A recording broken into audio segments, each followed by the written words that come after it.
वंदे मातरम, वंदे मातरम। बंसी के बहरे स्वरों का गान वंदे मातरम।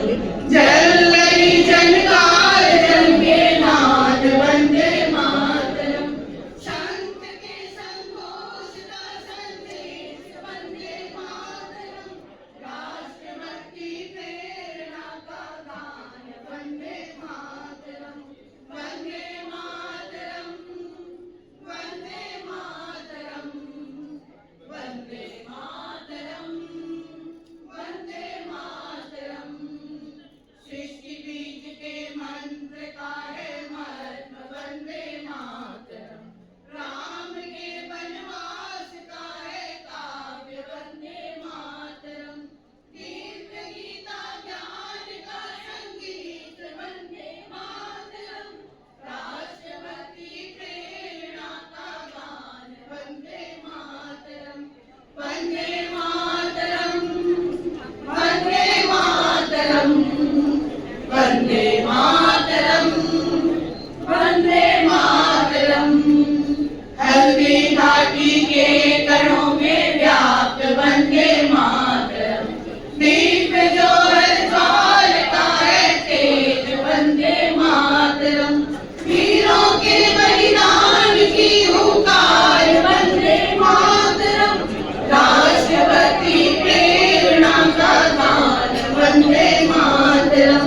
वंदे मातरम, वंदे मातरम, वंदे मातरम, वंदे मातरम। जन जन के हर कंठ का हो गान वंदे मातरम। हर दल थर थर कांपे सुनकर नाद वंदे मातरम। वीर पुत्रों की अमर ललकार वंदे मातरम। राष्ट्रभक्ति प्रेरणा का गान वंदे मातरम। राष्ट्र विजय चेतना का गान वंदे मातरम। राष्ट्रभक्ति प्रेरणा का गान वंदे मातरम। वंदे मातरम, वंदे मातरम, वंदे मातरम, वंदे मातरम। भारत माता की जय।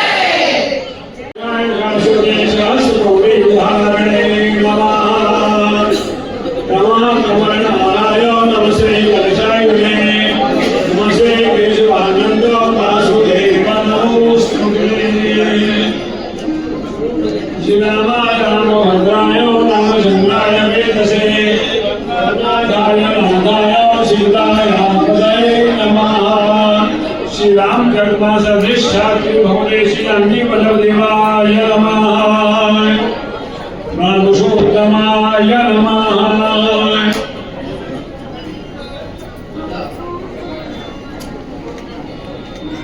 रामाय रामभद्राय रामचंद्राय वेदसे रघुनाथाय नाथाय सीताय पतये नमः। ओम अच्युत प्राणोद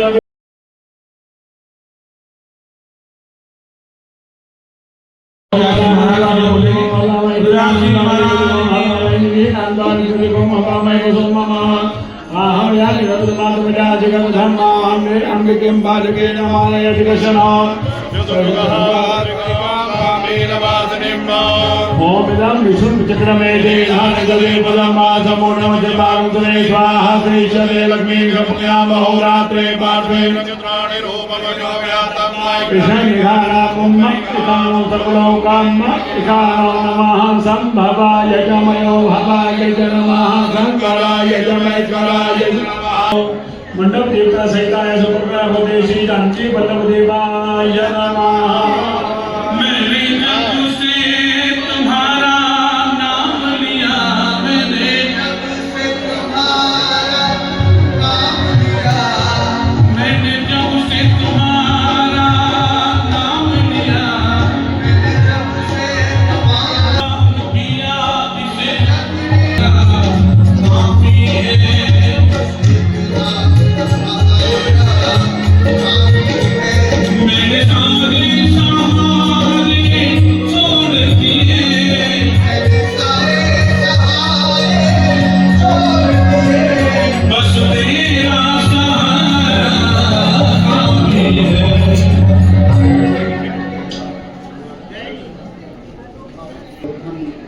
व्यास टीम को एवं महाराज को प्रणाम करता हूँ एवं आरती के लिए आग्रह करता हूँ।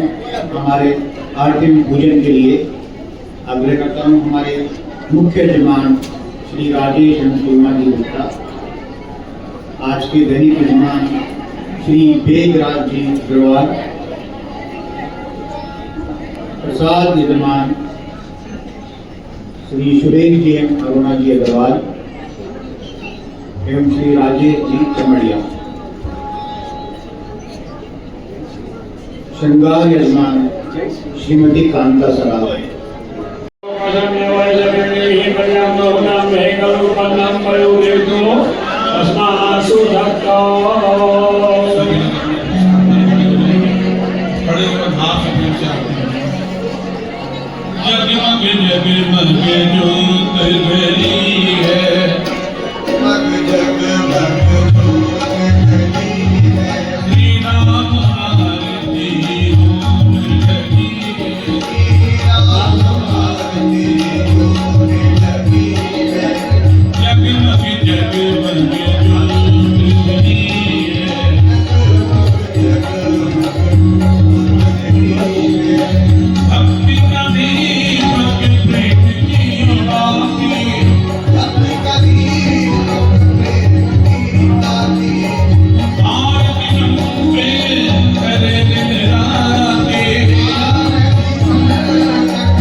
ये जो रामायण पाठ हो रही है, आप इसमें यजमान हैं। आप जब यजमान बनते हैं तो आपको कैसा महसूस हो रहा है, और रामायण पाठ हो रहा है वो कैसा लग रहा है? रामायण पाठ तो बहुत अद्वितीय है, और जजमान बनते हैं तो ऊपर वाले की कृपा होती है तब जजमान होते हैं। तो ऐसे सब आदमी बहुत जन बाद में आए तो बोले कृपा है, हो गए जजमान हो गए। और इतना आनंद, 7 दिन से सब काम छोड़ करके यही है, एकदम न व्यापार में जा रहे हैं न कहीं जा रहे हैं, मन लगता ही नहीं है। घर में सो के आए तो सुबह जल्दी आए, चलो वहाँ चलो बस। तो आपको ये जो धर्म जागरण का काम बहुत अच्छा लगा, आपके हिसाब से धर्म जागरण जो हो रहा है बहुत ही अच्छी बात है? नहीं, ये तो बहुत जरूरी भी है। माने खाली धर्म जागरण आज के लिए नहीं है, हमारे फ्यूचर में जो हमारे बच्चे आने वाले हैं, हमारे सब आने वाले, अगर इससे जुड़ेंगे, आज हम जुड़े हुए हैं तो हमारे बच्चे उसके साथ में, नहीं तो क्या होगा कि सारे लक्ष्य विहीन हो जाएंगे। धर्म खाली इसलिए नहीं हो रहा है कि धर्म खाली पुण्य कमाने के लिए हो रहा है। मैं तो बोल रहा हूँ कि एक आगे का लक्ष्य, आगे हमारी जनरेशन अच्छी हो जाएगी। धन्यवाद सर। आपका नाम? सुरेश अग्रवाल। आज ये 7 दिनों से जो रामायण कथा चल रही है, इसके ऊपर आप क्या बोलेंगे? ये कल्याण आश्रम की जो राम कथा है, ये पुरुषोत्तम मास में सिर्फ करते हैं हम लोग, और इसका कोई ना कोई निहित उद्देश्य होता है। एक उद्देश्य तो जो भी भक्तगण आए पुरुषोत्तम मास में, उन्होंने पुण्य लाभ किया। दूसरा उनका पुण्य लाभ ये होता है कि जिसके निमित्त हम कथा करवा रहे हैं उसमें भी उनका बहुत बड़ा सहयोग हुआ। इस बार की ये कथा हमारे दक्षिण बंगाल के 5 छात्रावासों के विस्तार और पुनर्निर्माण को निमित्त है। तो जिस यजमान ने पूजा की उसने अपना पुण्य लाभ किया और इस निर्माण योजना में भी वो सहभागी बना। इस प्रकार ये बहुत ही माने शतगुणित फल देने वाली कथा होती है। आप जो प्रकल्पों के माध्यम से कार्य कर रहे हैं वो भी दर्शकों को बताएं। हमारे 5 प्रकल्प: शिक्षा, स्वास्थ्य, संगठन, स्वावलंबन और सेवा। स्वावलंबन में हम महिलाओं को सिलाई सिखाते हैं, स्वावलंबी बनाते हैं। हमारे गांव में सेवा कार्य विभिन्न प्रकार के चल रहे हैं। हमारे दक्षिण बंगाल में 11 हॉस्टल्स है और 4000 शिशु शिक्षा केंद्र है। इनके माध्यम से हमारा कार्य निरंतर फैलते जा रहे हैं। हजारों कार्यकर्ता शहरों में और कई सैकड़ों कार्यकर्ता गाँव में इस कार्य से जुड़े। आपका नाम? मैं शशि अग्रवाल, कलकत्ता महानगर से।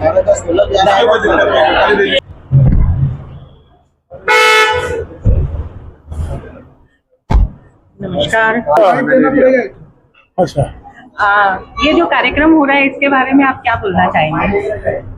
पुरुषोत्तम मास है, लोग विविध तरह का दान करते हैं। लोग ऐसा मानते हैं सनातनी, इस महीने में हम लोग दान करेंगे तो हमारे घर में आनंद होगा और हमारा एक कर्तव्य है।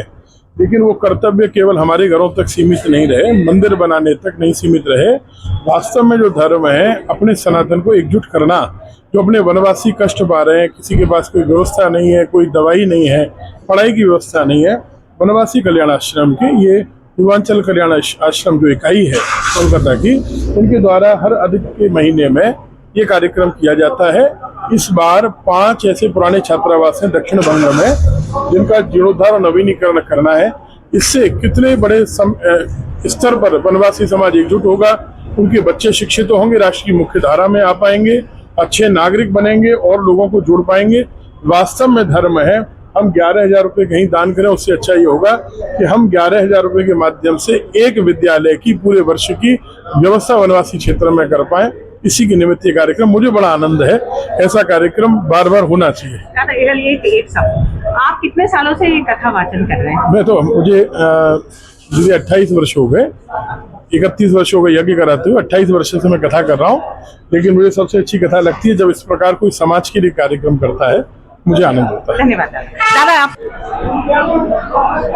ये 9 दिवसीय राम कथा जो आरंभ हुई है, ये आप किस लिए कर रहे हैं?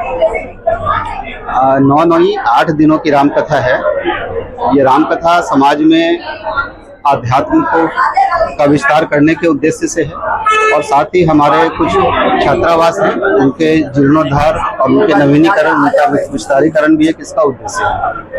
तो इस राम कथा के माध्यम से आप वनवासी भाइयों को या शहरवासियों को क्या संदेश देना चाहते हैं? इस राम कथा के माध्यम से हम श्री राम के आदर्शों को समाज में फैलाना चाहते हैं।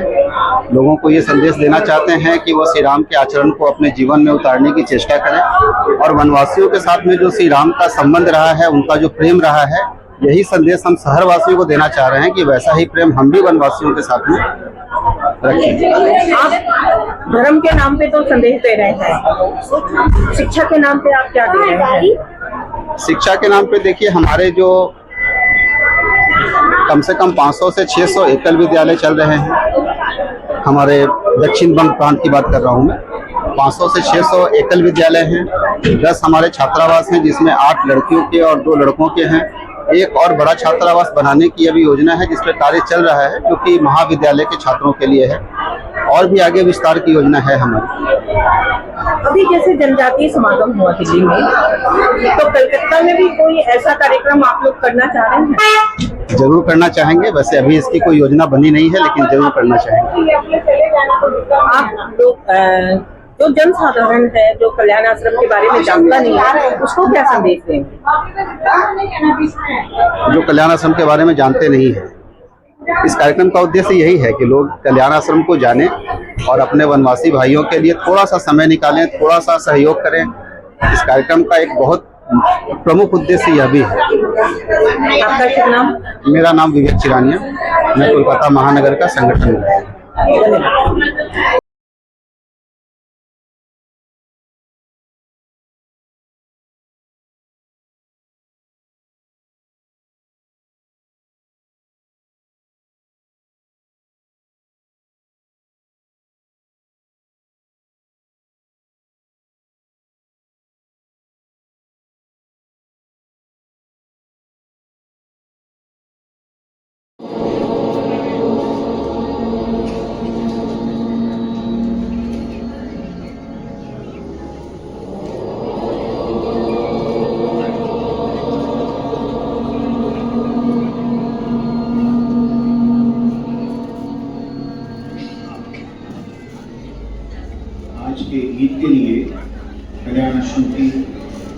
उत्तरकाशी महिला समिति और गोवा बगान महिला समिति को आमंत्रित करते हैं आज का दिन।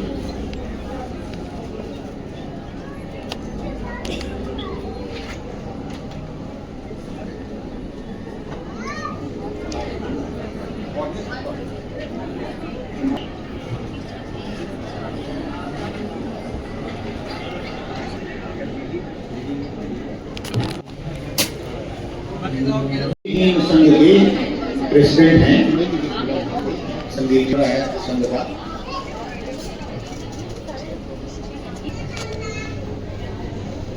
उसके बाद श्री एवं श्रीमती महावीर बजाज।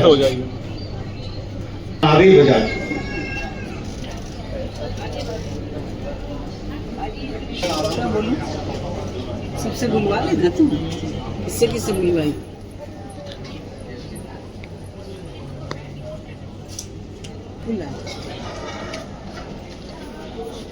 ये दान पत्र बहुत कम है, इसलिए आप सभी से आह्वान करते हैं कि सब आइए, जुड़िए और दान पत्र को भरिए।